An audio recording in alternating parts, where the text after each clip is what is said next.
Just a moment. And here we go. All right.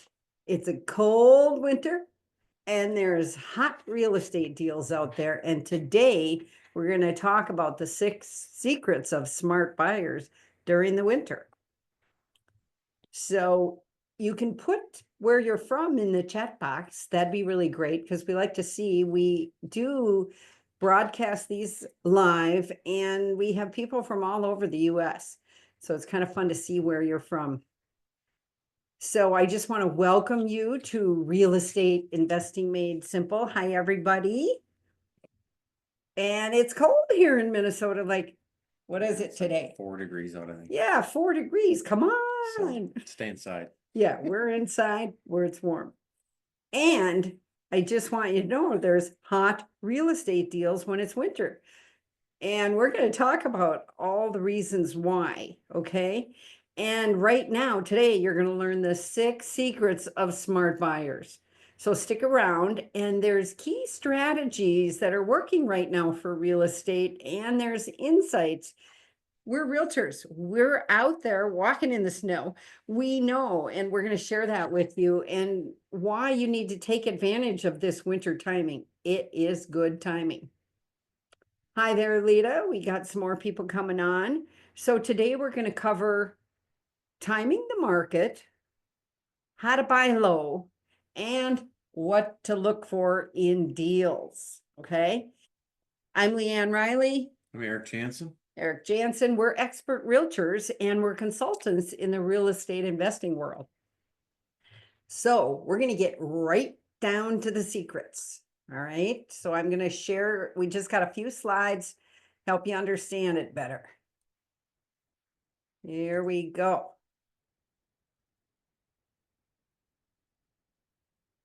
All right. Cold winter, hot real estate deals. Yep. And so why is it a smart time to shop and purchase a home in the winter? It's pretty interesting here what we have to say. All right. So why is it, Eric?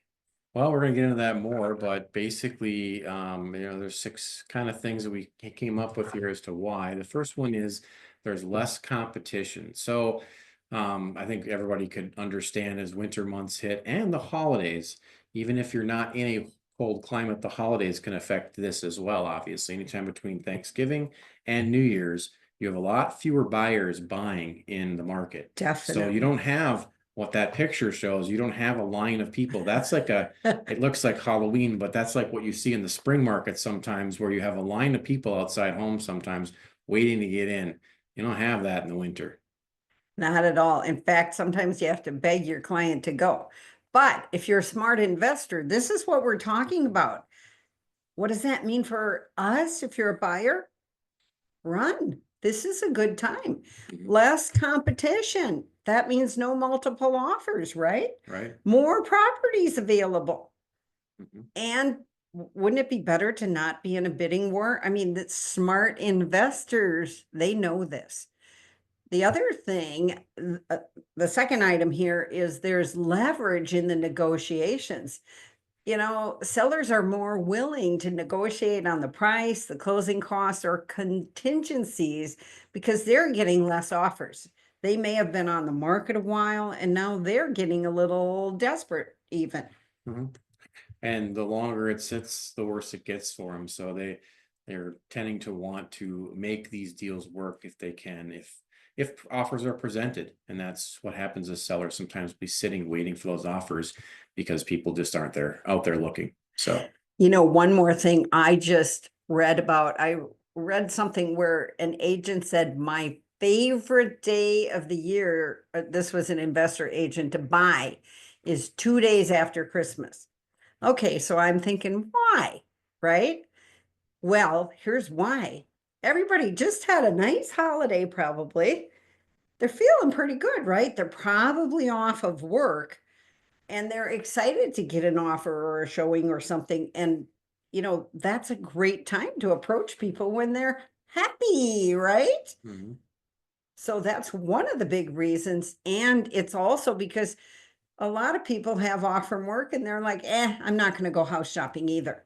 So there's nobody out it's crickets, as we call it, out there. You wouldn't want to do an open house 2 days after Christmas.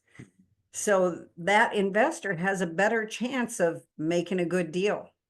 And I can prove that. I had some clients, and I think it was the Wednesday night right before Thanksgiving. Okay, everybody's already figuring out what to cook and all of that. And I saw a fourplex come up, and we ran over there, and that night got it under contract for a really good price. And they owned two right down the street. So imagine that, you already have two to get a third one, just one house down, a fourplex. That's good investing. Now they're starting to take over the street, right, as owners. Yep. And that all happened that night before Thanksgiving because they were willing to go look. Okay, the second item is, this is a secret of smart buyers. There's more motivated sellers, okay? So go ahead. Yeah, so basically they're looking to sell quick. They might have specific reasons why they're selling usually. Most people tend to think obviously you're going to probably get more money if you sell it in the spring. So if a seller is selling a property in the winter, either it lagged and it didn't get sold and it ran into the winter because it was on the market too long, because maybe it was overpriced or whatever the case may be, it ran into the winter months, or they have a specific reason. Maybe they've got, they're getting relocated for their job, or they have, personal issues. Maybe somebody passed away. There could be different reasons why they want to sell, and they want to sell quickly. And again, the longer it sits in the winter, the worse it gets for you, because that price just starts getting beat down as you go. So it does. It's the slowest time of the year is what we're talking about. We're talking about that window between Thanksgiving and right after New Year. That's the slowest time of the year in pretty much every market. Yeah. We're going to prove it here in a minute. Yep. So what does that mean for even if you're just buying a new home yourself, not just investors? It means there's better deals possible. Do we want better deals? We always want better deals. Everybody wants that. It's that urgency in the sellers being more open to offers, even ones below the asking price. And many times, New Year's is a new beginning. I've got some of my coaching clients, we're already doing goal setting and planning for the new year, getting complete in this year. For a lot of people, selling that house is getting complete. It's a goal that they wanted to get handled. And sometimes money isn't the factor, it's timing. So that gives the buyer, like he said, negotiating, you did some good deals in the last couple of months. Well, I was even thinking of last year, there was a couple of deals that were gotten very low, very much lower than asking price. You could tell, especially one of them, the seller was very motivated, very willing to get it sold. It was kind of a for sale by owner situation, but I think we got it like 25 or 30,000 off asking price. It hadn't been on the market that long either, maybe 20, 30 days. And but she just wanted to get it gone. She knew that she didn't want to last too much longer than winter. It was just going to make it worse for her. So, you see this firsthand when you start to make offers. Doesn't mean you're going to get every property for way below asking price. It just means those opportunities are out there. Yeah. And like today, it's 4 degrees. This is the worst it's been maybe What all winter. happens, a lot of buyers, they don't want to go look. It's too cold. I don't want to go look at a house and trudge around outside, especially if you just got a lot of snow. If you're in a colder climate, I don't want to deal with that. But if you're not in a colder climate, it's still a time of the year where you've got Christmas parties, you've got everything. If you have kids, you have choir concerts and dance concerts, and everything under the sun is happening right now. And so it's a super busy time for everybody. And people just tend to say, okay, I'm going to do that after the new year. That's usually what you end up with, is a lot of people waiting for end of the year. Then I'll get started. Once we get through the holidays, then I'll get started, because people are busy. And when people are busy, they want to wait until they're less busy. But what we're saying is go now, because the competition's not there. So. Yeah, James says less buyers. We're getting to that. Okay. you can put anything in the chat, those of you who are here, and just know we're going to have Q&A afterwards. Okay. So we just want to get these 6 things in your heads because these are important. This is saving money, folks, and people just haven't even thought of this. Okay, the next thing is there's a potential for this lower price, okay? And that would be maybe I'll talk about fewer multiple offers because like he said, it's too dang cold. I don't want to, something brand new came on the market today. It looks like a good deal, but oh geez, we got to go to the dance recital or it's too dang cold. We'll go this weekend. Well, a good deal is gone by the weekend. So smart investors that are looking, you can get that good deal. And you're also less likely to have to offer more than. At least you could get it for the asking price or $100 more than the asking price. I like to use that technique just in case I'm $100 higher, But yeah, there's a lot of things, I just am listing a home and it's needs some fixing. That seller would rather get it moving. So price is important, but if somebody comes in with a cash offer and they're going to close really quick, that's pretty enticing. And that can happen a lot right now.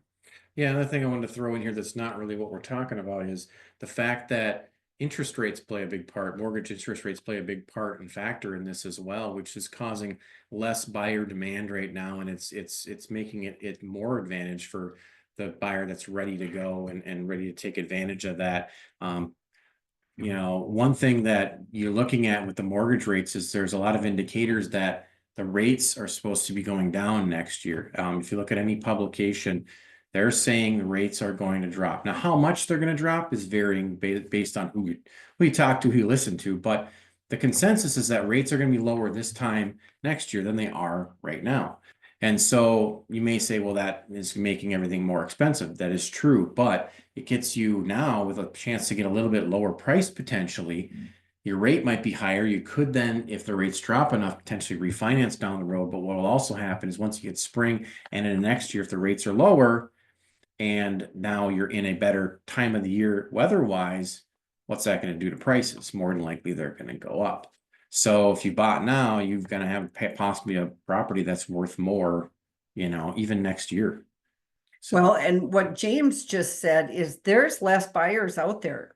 Absolutely reduced buyer activity. And that makes if you look at the market this year compared to like last year, we have so many price reductions, you folks, a lot of price, they're falling by 5,000, 10,000 a week. Yeah, and I don't want to say that the prices in general are falling. They do. We'll show this in the next slide. I don't know if you want to just go to the next slide. Okay. But prices do. It's based on the seasons. The prices do, come up and they go down. Now this graph doesn't show as drastic of a change because this is all metro areas across the whole nation. But as you can kind of see, the trend is pretty much the same. Kind of exclude 2021 because that was kind of a strange year, but pretty much for the most part, you see this dip, especially around the holidays and pretty much every market where prices drop and then they come back up. Are we talking right here? Yeah, I mean, in general, you're talking. I don't know if you guys. No, you can't. You got to go over on that screen to show it. Oh.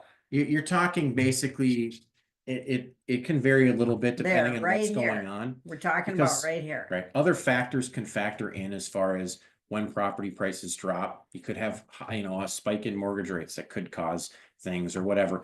But the bottom line is every year you see a dip and then you see it come back up again in the spring. See, this was the dip the prior year and then it came back up. Yep. So you see that. And now it's starting to dip. Correct.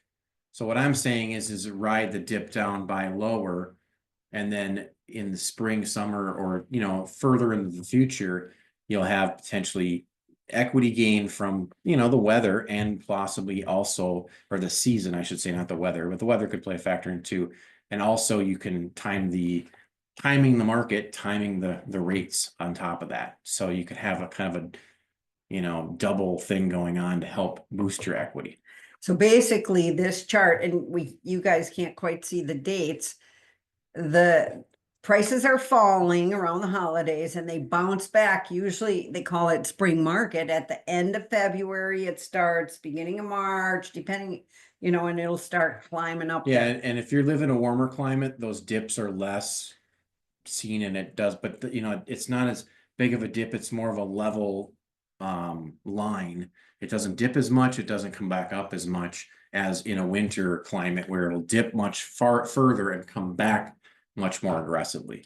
So this is just kind of an averaging it out. What we really want you to see is the prices are less now than they will be in February or March. And okay, you might have that interest rate reduction, but that's still, you also have the competition, which will raise the price. And where did you really get? Nowhere. Yeah, that's what most people will say. Well, I'll wait until it's nicer. I'll wait until the rates go down. I'll wait until, and what ends up happening is you wait until you get a property where the price is way high and you've got 20 offers on it.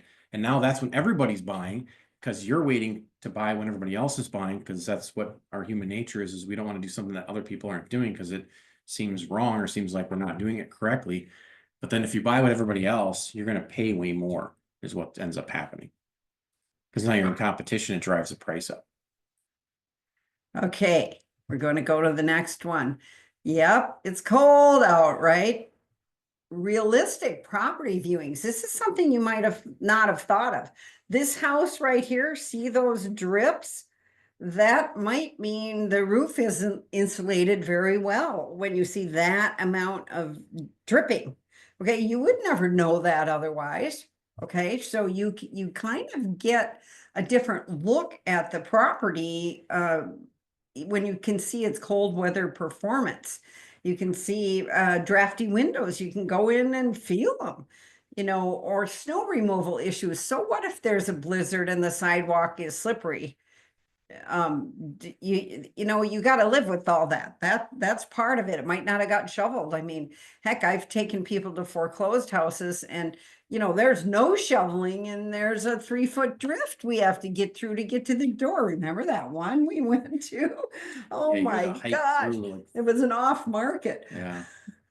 It was quite the door. Yeah, and you didn't have boots that day. Well, you couldn't get to the driveway, so you had to park at the street and walk through the snow that was 2 feet deep. And yeah, it was quite the challenge. So but it was off market and we were on a mission. Right. And that's when you can find those deals. When who's going to want to trudge through the snow like that? Not too many people are going to want to trudge through the snow. You pull up to a house and you got a long driveway. I remember one time I pulled up to a house and the driveway was really long and it wasn't plowed and we had just gotten a huge snowstorm. I'm like, how do I get to this house? So I mean, it's those kind of things that you got to kind of go through. And then the other one here, landscaping transparency. It's just basically saying that all the landscaping isn't going to be there. Leaves fall, things are more exposed. You can get to assess more of the exterior of the house potentially. Snow can cover things up, obviously, but you get rid of the landscaping per se. Some of it in order to be able to see some things that are maybe covered up by that. So yeah, like if it's leaking in at one spot into the basement, you're going to see that water in the winter, a spot where you might not. Yeah, depending on your climate, like here in Minnesota where we are, we end up getting snow and then it might stay on the ground for 4 or 5 months. So you might not see that. But in other climates, a lot of other climates, and it still happens here a lot too, you'll get that freeze thaw. So you might be able to get the chance to see, does the basement get wet? If you have a basement. I mean, obviously we have basements here, not everyone has basements, but you're going to get to see what the weather is going to do to that property. So that's a good thing. On the bad side, you can't really see the roof during the winter. And you can't test the air conditionings here either. Yeah. So see pros and cons, right? And then the last number 6, there may be year-end financial incentives for those sellers, and for the buyers, but the seller might have a real reason why they want it over with this year. Now we're getting kind of late. It would have to close in 2 weeks. Now for too late now, but buy now, but those November people, there's a lot of that, but people will sort of, it's easier to negotiate. Sometimes they're at the, okay, fine, just do it. You Yeah, know, they don't love you the get a lot price. for that, yeah. Yeah, you get a lot of that. And that's the benefit of the buyer, the buyer could take advantage of some certain tax advantages, on there. Also, the property taxes will be paid.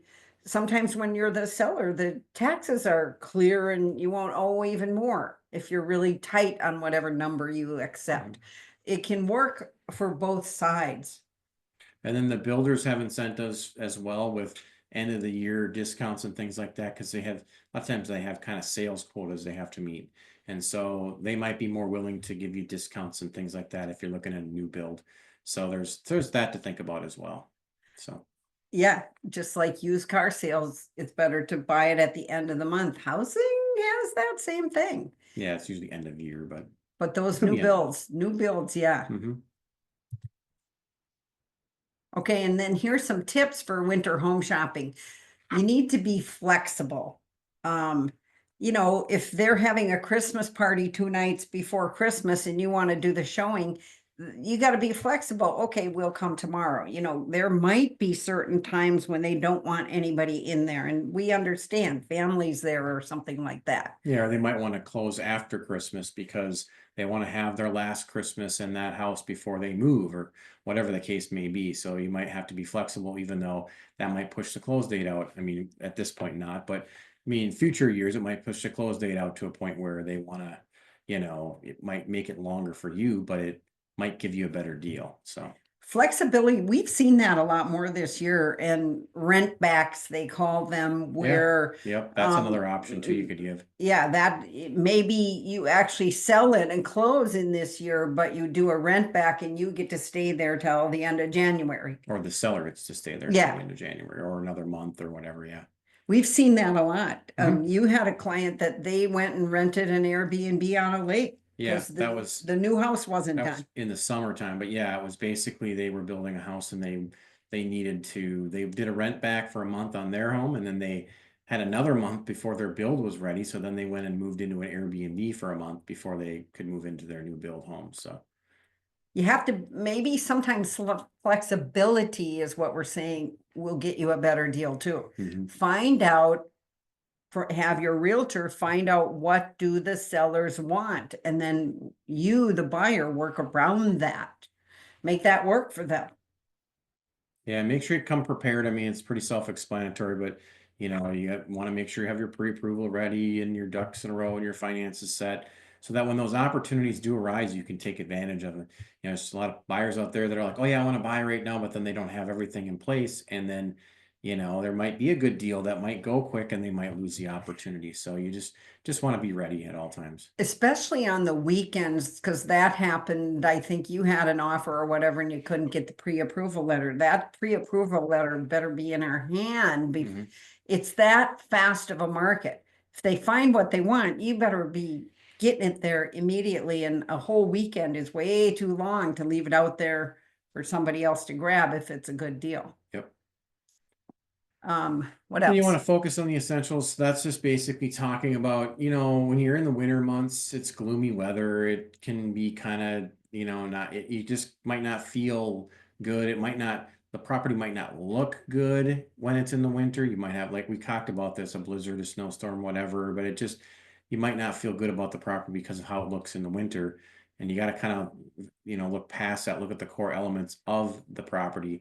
How is it inside? What are the utilities like? I mean, is it someplace, if you're going to buy and live, or if you're investing and you're going to, use it, does it fit the criteria? Do the numbers work? Do things like that, are factors, and not so much, okay. And then two, some of these issues that you might see that are weather related, they might not be that hard to fix. Maybe there's some gutter issues that like, again, if things are melting and freezing and melting and freezing and gutters aren't connected at the end, so now the water's coming back into the house.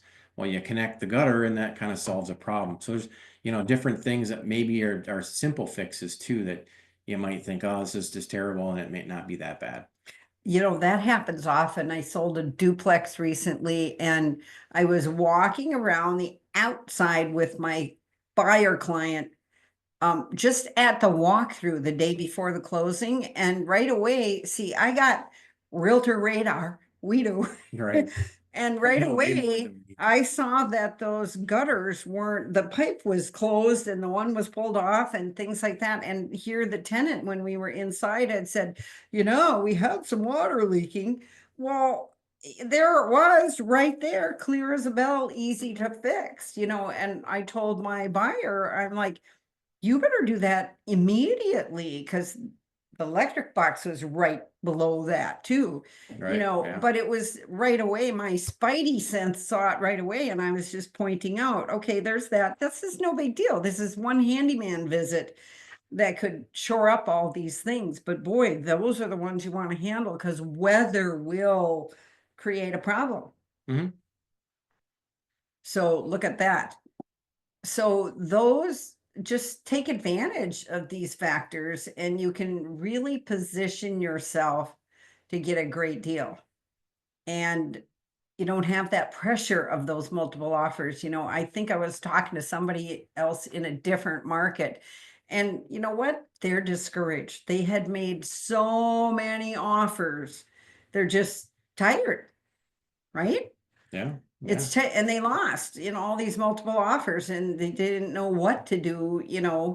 It's discouraging when that's happening. And you can even, sometimes they go rent. I had one go rent an apartment. They just were so discouraged. I'll look next year. Yeah, keeping in mind though, one thing that we want to point out is that there are less houses on the market too. It's not like there's a million houses out there. Inventory is still tight. So it's not like there's deals everywhere, but there are deals out there.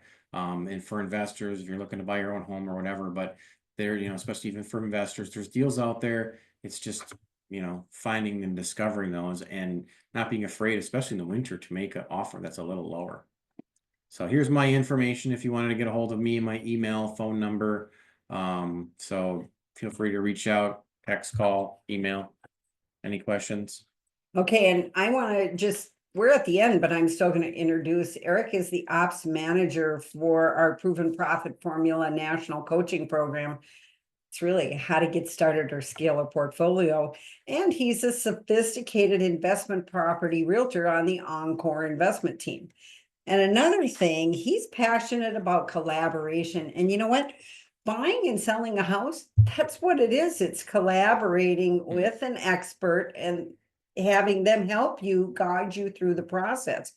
He's also passionate about smart decisions, and he understands the urgency of today's fast-paced real estate market. Now you can't wait around. Sometimes those deals go fast. They go so fast. Yeah. And me, I'll go to my slide. This is Okay. about your Facebook group, actually. Oh, okay. But I'm a real estate consultant and broker, and I designed the Proven Profit Formula system, and I help ambitious high performers build a personal roadmap to wealth with real estate investing. I built a $14 million portfolio in residential, multifamily, condo development, commercial, and vacation property. That's how I'm able to teach this. Been there, done it. And in the Twin Cities, I lead the Encore Investment Team of Realtors. And I do have a YouTube channel too. It's just called LeAnn Riley Real Estate. And this is a Facebook group I have, Real Estate Investing Made Simple. Now I'm going to go back to, and you can have a free strategy session with me. You can use that QR code or just go to my website, leannriley.com. And now we're going to be open for Q&A questions. And I've thought of a story. I took my good friend, I sold her house and we didn't have a new one right away. So we were kind of rushed, and sure as heck, if it wasn't right in this winter window. And we were out looking, and it was cold, cold, cold. And we had some of those unshoveled sidewalks and some really bad houses we went in, and she was crying in the car between showings. Okay. And I think we had 10 showings in one day because we were on a blitz. Okay. And that number 10, she's like, I don't want to go. And we had looked at all houses, and number 10 was a condo. And I said, you gotta go. I got an appointment. I'm driving, you're going. And I dragged her over there, and guess what? It was the one. Yeah. So you know, you just, and she said, I never thought I would buy a condo. She still lives there today. I think we're on about 10 years. Mhm. Yeah. But Yeah. what if we wouldn't have went out that day? And what if I didn't make her keep going, even though she was tired and hungry? Yeah. Yeah. That's the thing is people just, a lot of times buyers just don't want to buy right now. So it makes it more difficult. Now, on the investment side, there is pros and cons to all that. So just keeping in mind that, you're looking to buy an investment property, looking to find renters. One of the concerns I know as investors thinking about is, well, if I buy in the winter months, what happens if, I'm now trying to put a tenant in the dead of winter? Is that a good idea? Am I going to be able to rent it? And those are valid concerns. Investors sometimes will have to discount their rents to get a renter in there. But one of the things I would say is that don't try to make sure you're trying to get that lease so it lines back up with the Yes. summer or spring, summertime months. So if you have to, get a weird month lease, 6 months, 12 months, whatever, not 12 months, but some kind of a different month lease to try to get into the warmer climate months.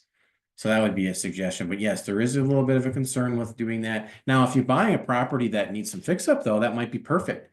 Now you got the winter months to fix up, especially the inside. Outside kind of can't do, but you could fix up stuff on the inside while, the winter months lead into the spring, and then the spring you put it on the market for rent.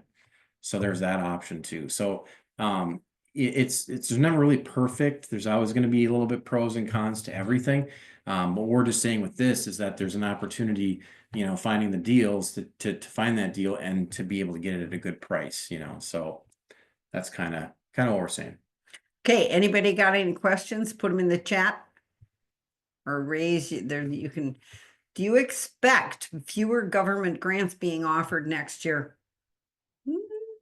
It's been pretty steady Eddie for the last many years, the down payment assistance programs. And you recently found a house with one of those programs. It was a good house, remember, but it was under one of the, Yeah, that was a program where they were selling it, and they had a program where you had to be under a certain income level and all that. But yeah, it just, I mean, every year the funding kind of runs out at the end of the year, end of the fiscal year, depending on whatever they are, and then they got to, refund it. And it depends on, I guess, what state you're into, because a lot of it's state specific. yeah, here in Minnesota, but, yeah. we had a stellar program for first time buyers that had never owned a home and were immigrants. Yeah. Like it took all First of that. generation First generation, buyers. yeah. So they didn't own a home, or their parents hadn't owned a home, and then they got, I don't know, it was 25 grand, 30 It grand. was 38 grand. Something, it was a lot. That they didn't have to pay back. And that program didn't even get used up until right there toward the end. I mean, it really helped a lot of people. But I see new programs come around more often than I thought, unless, it's hard to tell. And these programs, you're gonna have to live in the house. Yeah. You can't buy investments with these programs unless you're gonna live in the investment first for a year, and then you can move out at that point. But you gotta check the program, make sure you are following the rules on whatever that program sets for those parameters, because the intention is that people buy these to live in, not buy as investments. If anyone is searching the MLS, this might be something you don't notice, but right below the picture, there's some buttons. And one of those buttons here on the North Star MLS that we use here in Minneapolis or Minnesota, but also many other states use the same one. There's a little button called down payment assistance. And if you push that, they will list whatever programs that house could qualify for. And I'm always shocked. It's 10, 12 different programs. Mhm. So there's more out there than you think. Or when my son was living in my basement, folks, and he'd been there long enough, right? And I wanted him out. So I thought I better help him find a house to buy, right? And I found a program. I'd never heard of it, but I did a little research, and I found a program where the house he bought, he paid for the house, but it's in a land trust. And it's a affordable housing program. I mean, he still got in a house he could have never afforded. And, you know, his house payment is $1,000 in a 400 and something $1,000 house. It was the win for me, get him out of the basement, and the win for him. He has a beautiful house. One thing I would say too, I'm kind of dealing with this with a buyer right now is make sure you have the right lender for Oh, these programs. If you have just some national lender or some lender that's not in state, you know, like I'm saying specifically about Minnesota, but whatever state you're in, you want to get the right lender that knows those programs. So the buyer that I'm working with right now doesn't have a lender that knows those programs. I'm the one that had to introduce it, and then the lender's like, oh, we can't work with those programs. So you know, you might be qualified for a down payment assistance program, not know about it. Your lender doesn't know about it, and you can't even take advantage of it. So make sure you're aligned with the right lenders, and make sure if you have an agent, you know, asking that agent to help line you up with those as well. So yeah, that's really a good point. And just so you know, we have a whole nother video somewhere on there that we did that was about why you need an investment property realtor. Whatever realtor you have, they should have lender referrals, contractor referrals, all these things you need. And like we're a developed team, we have certain lenders that we know will call us back on Saturday at 8 o'clock if we have to have something for that deal that we're putting together. And you know what? We're realtors. We don't like working Saturday night either, but we will do it, you know, because we understand the urgency of the department. And there are some realtors, it's just like they won't answer their phone until Monday. right. You're going to lose deals that way. You have to work with someone who's committed to getting you the right deal. And that's why I like a team. So if I'm busy traveling or whatever, we help each other out. Yep. So you're never left with no one. And sometimes with a solo realtor, that can happen. You know, maybe their kid's dance recital is that night and then they can't help you. Right. So a team is really great because then, you know, everybody gets sick or doesn't want to work all the time and we can always be there and somebody's going and we know about what the deals are that's going on. So any other questions, folks? I still got a bunch of people here, so you must be wondering. I hope you got a lot of value out of these 6 tips. And if you're in the looking for a house and you need help, give us a call. Anybody else? I think they're I good. guess it's last call. Well, thank you all for joining us, and we'll be live. Actually, Eric and I are going to be live more often. We got a lot of tips Mhm. and tricks to share. So thanks for coming. See ya. Bye. Bye.